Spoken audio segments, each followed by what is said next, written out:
তো সেই স্মৃতি এখনও চোখে ভাসে। যত যাই হোক না, সেই পুরনো দিনের জিনিস ফিরে আর আসবে না। তো এই এক একটা ঠাকুরের কাহিনি এখন মনে পড়ে। ওখানে দেশপাড়াগাঁয়ে কিছু কিছু জায়গা রয়েছে, যারার রাজবাড়ি আছে, ওই নিয়েও অনেক গল্প আছে, একদিন বলবো। খুব সুন্দর, কখনো ওই মনে পড়ে, আবার কখনো কখনো ভুলে যাই। তো এই হচ্ছে যারা গোলক বৃন্দাবন বলে, ওই তখন ওই কলকাতার ভোলা ময়রা ছিল না, ওখানে অ্যান্টনি ফিরিঙ্গির শুটিং হয়েছিল ওই যারার রাজবাড়িতে।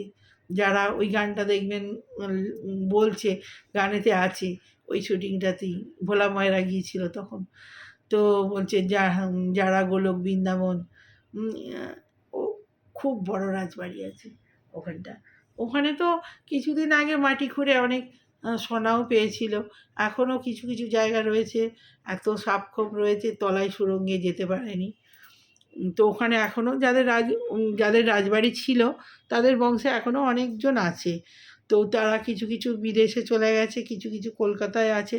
মাঝে মাঝে যায়, কাঙালি ভোজন হয়। কাঙালি ভোজন বিরাট বড় বাড়ি আছে, আর 14টা খুলি আছে। তো আমাদের ওখানে গাজন হতো না, অনেক গল্প বন্ধুরা, কত গল্প যে মানে আছে না, ইতিহাস। আর ওই মানে ওই যে ওখানে ওনাদের পুকুর ছিল, ওই পুকুরে গাজন হয় না, এই শিবরাত্রির গাজন।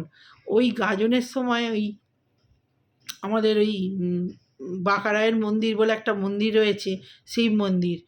তো ওই শিব মন্দিরে বড় বড় অসুখ সব ওই দিনে, যেদিনে শিবরাত্রি হবে, সেই দিনেতে সব ওই দাগাতে আসে। অনেকের স্কিনের প্রবলেম, প্রবলেম। ওই তখন একজন লাল কাপড় পরে, আর ভদ্রলোক কালো করে, আর এক মুখ দাড়ি চোখ, মানে দেখলে ভয় লাগবে। ওই রামকৃষ্ণ বাবা খ্যাপার মতো ওরকম পোশাক পরে, আর ওই সাধু থাকতো, ওই করতো, ওই দাগাতো। আর ওই বাবার ওই 3 মাস ধরে সন্ন্যাসী হবে, 3 মাস ওই ননি প্রসাদ দেবে। যত দিন ওই সন্ন্যাসী বাড়বে, তত প্রসাদও বাড়বে। সন্ধেবেলা আগে ঠিক বিকেলবেলা 5টা এরম সময় ওই ভোগ হবে, ননি ভোগ। সে বন্ধুরা, সে পায়েস যে এত সুন্দর, গুড়ের, আলো চাল দিয়ে গুড়ের পায়েস, সেই ঠাকুরের প্রসাদ মানে খেয়েছি, এখনও মুখে লেগে আছে। আর আমাদের তখন তো ওদিকে তো মেদিনীপুরে কুয়াতে জল, বেশি কল অনেক নিচে জল, তো ওদের সব বাড়িতে বেশিরভাগ কুয়া। তো কুয়াতে জল তুলতো, ওই ঠাকুরেরই কুয়া, ওটা কুয়া ছিল, ওই কুয়াতে আমার মা জল তুলতে যেত। তখন ওখানে সব মেয়েরা একসঙ্গে হতো, আর ওই জল তুলতো, আর সব গল্প হতো।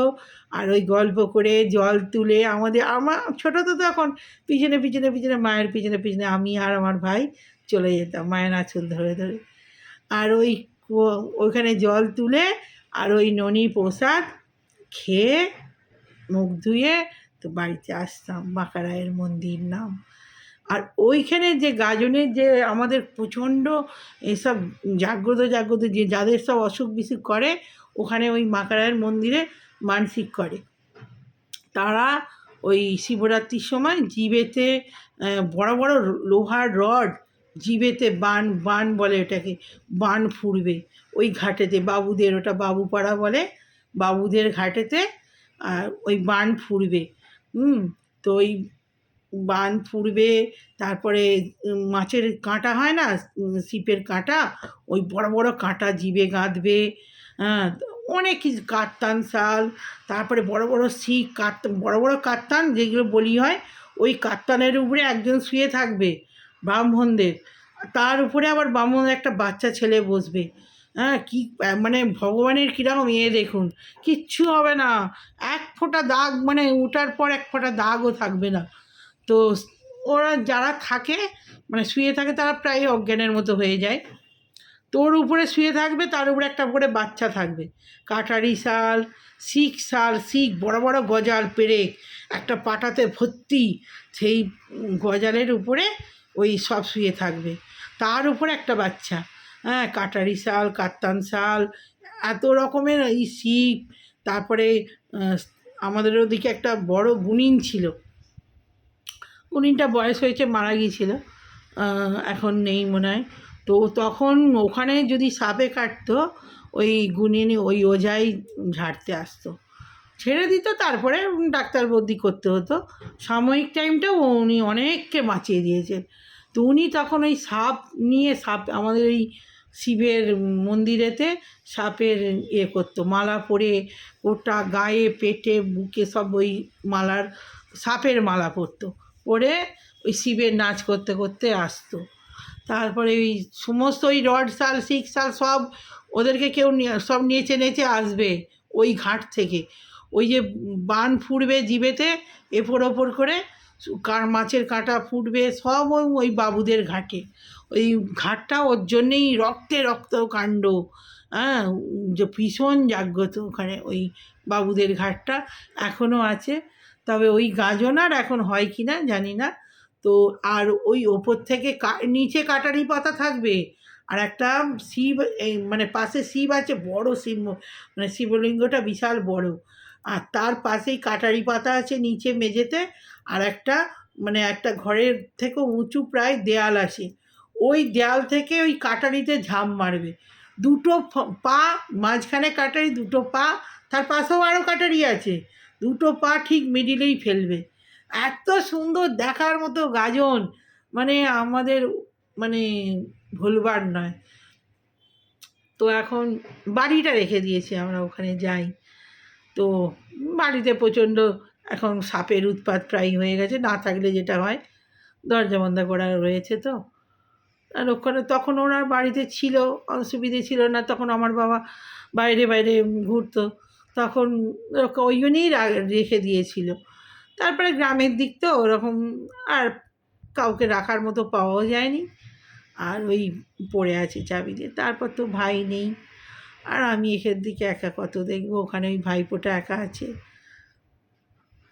ওই কোনো রকম পাশের বাড়ি যারা রয়েছে তারা, পাশেই বাড়ি আমাদের, খামারের পাশেই ধান উঠতো, বিরাট বড় খামার আছে, ওই যারা তার পাশে থাকে ওরাই মানে দেখাশোনা করে।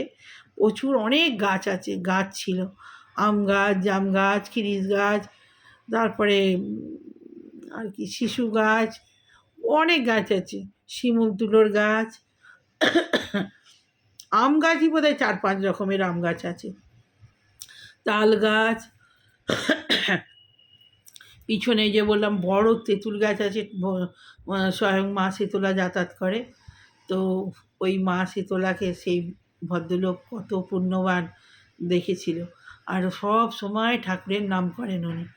এখন আর বেঁচে আছেন কি না জানি না, তবে ওনারা সবসময় নিরামিষ খেত, হ্যাঁ, কিন্তু ব্রাহ্মণও না কিছু না, আমরা ব্রাহ্মণ।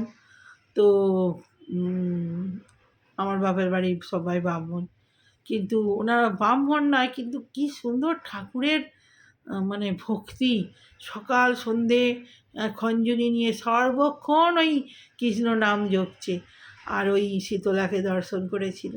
হ্যাঁ, সৎ পথে থাকলে না মানুষ ভগবান দর্শনও পেয়ে যায়। তো কত ভাগ্যবান, ওই যে মেয়ে গর্ভ ধরেছিল, ওই মেয়েই এখন ওনাদের এখন বিরাট বড় বাড়ি বাড়ি করে ফেলেছে। হ্যাঁ, ওই মেয়ের নাম হচ্ছে উমা।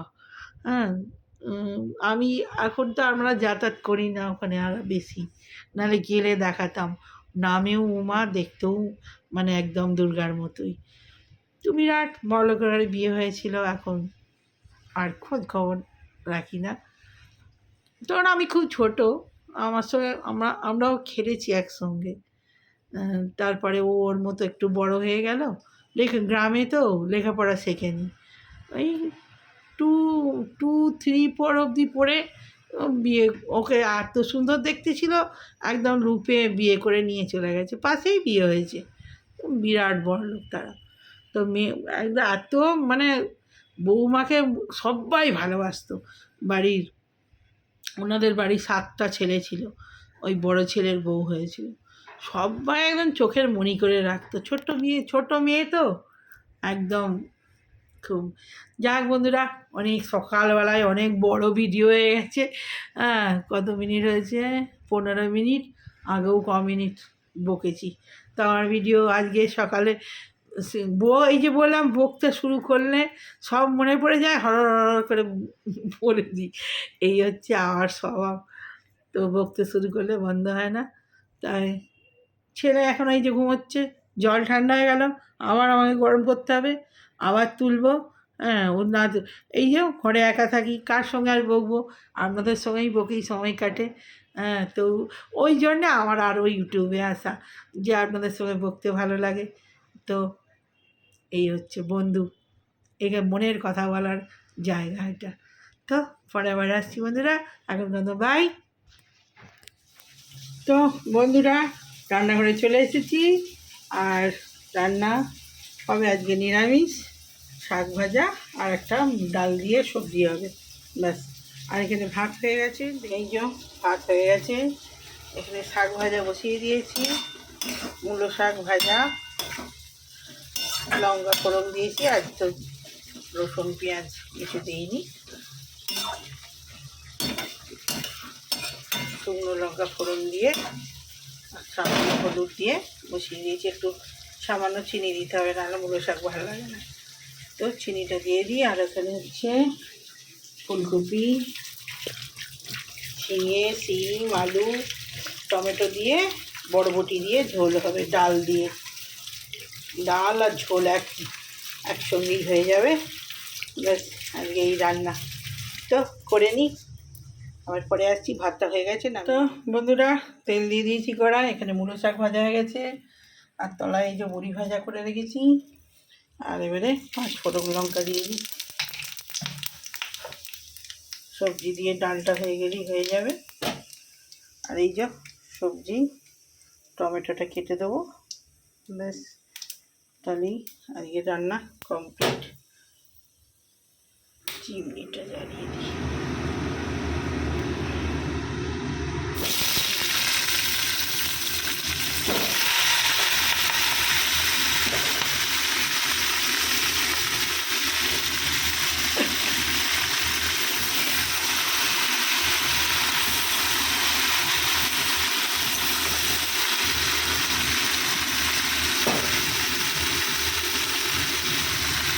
নুন দিয়ে দিলাম, আদা জিরে বাটা দিয়ে হবে আর কি। তো বন্ধুরা, ডাল দিয়ে দিয়েছি, আদা বাটা দিয়ে দিয়েছি, টমেটোও দিয়ে দিয়েছি।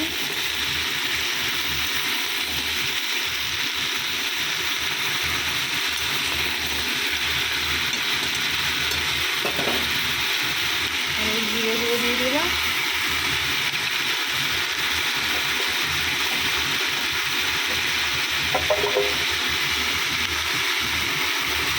হলুদ দিয়ে দিলাম, ব্যাস।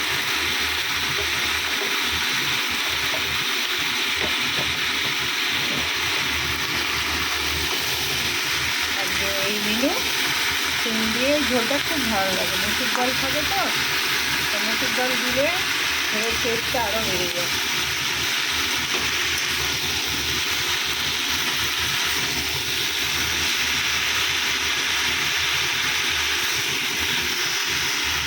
নুন দিয়ে দিয়েছি, আর কাঁচা লঙ্কা দিয়ে দিয়েছি, ব্যাস।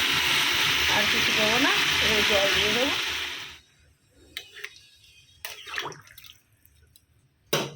তো বন্ধুরা, এই যে জল দিয়ে দিয়েছি, আস্তে আস্তে হোক, পাতলা পাতলা ঝোল, সবজি দিয়ে আর ডাল দিয়ে। তো চলুন, আর এখানে কাজ হয়ে গেছে, সব 4টি বাসন ছিল ধুয়ে নিয়েছি, আর আমি ঝোলটা হোক। এই যে বন্ধু চলে আসছি, আর এই আমার পুজো হলো বৃহস্পতিবার আজকে, ছেলেরও পুজো হয়ে গেছে।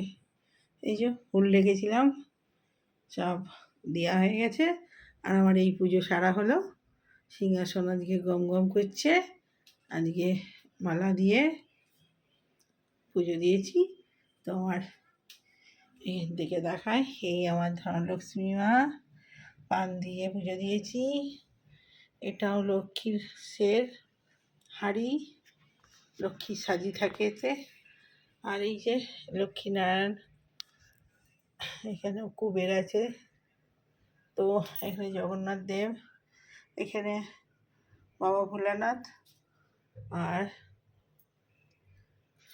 এই যে লক্ষ্মী নারায়ণ, আমার গণেশ ঠাকুর, আর এই যে কার্তিক ঠাকুর, আর এখানে আছে আদ্যামা মা মনসা, আর এই যে আমার বিষ্ণু পুরাণ। তো এখানে আছে মা মনসা, বিশ্বকর্মা, এই যে আমার মা দুর্গা, আর এই যে আমার গোপুসোনা রাধা মা, আর এই হলো আমার প্রসাদ। তো সবার পুজো হয়ে গেল, প্রসাদ দর্শন হয়ে গেল। তো চলুন আবার পরে আসছি।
এই যে বন্ধুরা, ভাত দিয়ে চলে এসেছি। আজ তো বিশেষ কিছু হয়নি, বৃহস্পতিবার, বড়ি ভাজা, সবজি দিয়ে, সব সবজি দিয়ে ডাল হয়েছে। এই যে পাতলা পাতলা ঝোল, মুসুর ডাল দিয়েছি অল্প করে, এই ঝোলটা আমার ছেলের খুব প্রিয়। আর এই শাক ভাজা, ব্যাস এই ছেলের ভাত, এই আমার ভাত। আর এদিকে সাদামাটা রান্নাই করে নিয়েছি। তো আজকে বেশিক্ষণ তো কথা বলবো না, কেননা ভিডিও অনেক বড় হয়ে গেছে। আজকে অনেক গল্প করেছি সকালবেলা, সকালবেলা আমার ছোটোবেলার গল্প। তো দেখবেন, শুনবেন, আর অনেক এরকম গল্প আছে, শুনতে চাইলে একটা কমেন্ট করবেন। তো এখনকার মতো না, একটুখানি কথা বলে নিই, তারপরে ছোট্ট করে কথা বলে নিই। তো অনেক বড় সকালবেলা বকেছি, আর কি বকবো, আপনাদের মনে হয় অত বোকা ভালোও লাগবে না। সকালবেলা অনেক বকে দিয়েছি, যখন যা আসে মনে। ছোটোবেলার কথা তো অনেক মনে, অনেক আমার জীবনে অনেক গল্প আছে, অনেক কথা আছে। এগুলো কিন্তু গল্প না, আমার কিন্তু এগুলো সত্যিকার, মানে নিজের জীবন দিয়ে কিছু কথা বলার, কিছু কথা আবার বলা চলবেও না, তাই না? সব কিছু তো আর সবার সামনে আনা যায় না। তো এই হচ্ছে শুরু, আবার এখানেই আবার শেষও করে দিতে হবে ছোট ছোট করে। এর নামই জীবন, কিছু ভুলে যেতে হবে, কিছু মনে রাখতে হবে, আগামী কিছু দিনের জন্যে আবার রেখেও দিতে হবে। তো আজকে ভিডিওটা বেশি বড় করব না, অনেক সকালবেলা বকেছি।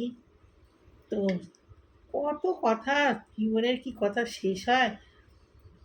তো কথা শেষ হবে না, ছোট্ট থেকে এখন অবধি অনেক গল্প, অনেক কথা, অনেক কথা জমে থাকে বুকের ভেতরে। কিছু শোনানোর অভাব, কিছু বলার অভাব, কিছু শুনবার অভাব। সবারই যে বললেই শুনতে ভালো লাগবে তা তো নয়। তো সেই জন্যই ছোট ছোট করে বলি, ছোট করে আপনারাও শুনুন, আমিও বলি, মনটা বললে হালকা হয়। তো ওগুলো তো পুরনো স্মৃতি, মনে মনে এসেই যায়। কথা বলতে বলতে না সব কথা মনে পড়েই যায়। তো এখনকার মতো রাখছি।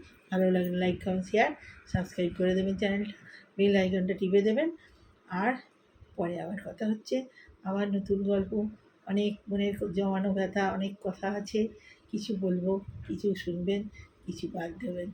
তো ভালো না লাগলে বাদ দিয়ে দেবেন। দেখা করুন, বাই।